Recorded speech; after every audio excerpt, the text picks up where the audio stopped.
Aujourd'hui, on va parler de la croyance limitante en amour. Déjà, de base, on a des croyances au niveau de l'amour qui nous viennent de nos parents. Ça vient très souvent consolider ou inconsolider notre vision de l'amour.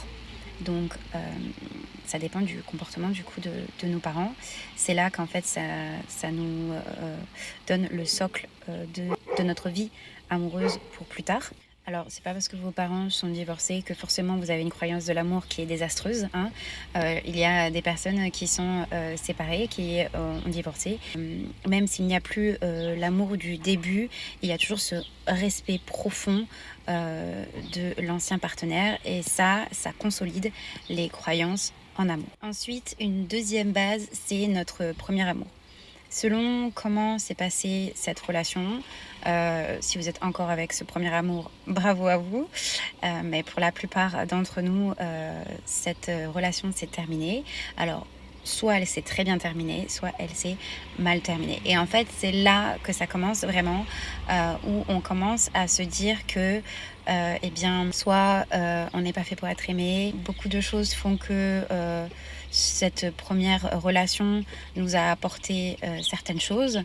Et la deuxième, on va se surprendre à plein de choses en se disant mais dans mon ancien couple, c'était pas du tout comme ça, j'avais pas le droit de faire ci, j'avais pas le droit de faire ça.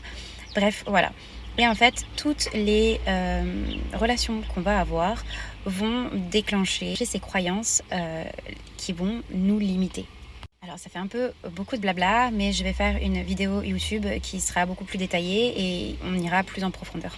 Pour se détacher de toutes ces croyances, pour les balayer et faire en sorte d'avoir de nouvelles bonnes croyances sur l'amour, il n'y a pas le choix que de retracer un petit peu toutes les personnes avec qui on a eu des relations et on va mettre des petites colonnes de ce qui s'est bien passé, ce qui s'est mal passé.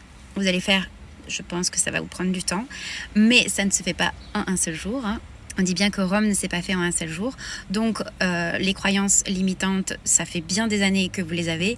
Donc, c'est pas en une seule fois que vous allez réussir à tout balayer. Une fois que vous avez réussi à faire cette liste, vous allez prendre que le bon côté.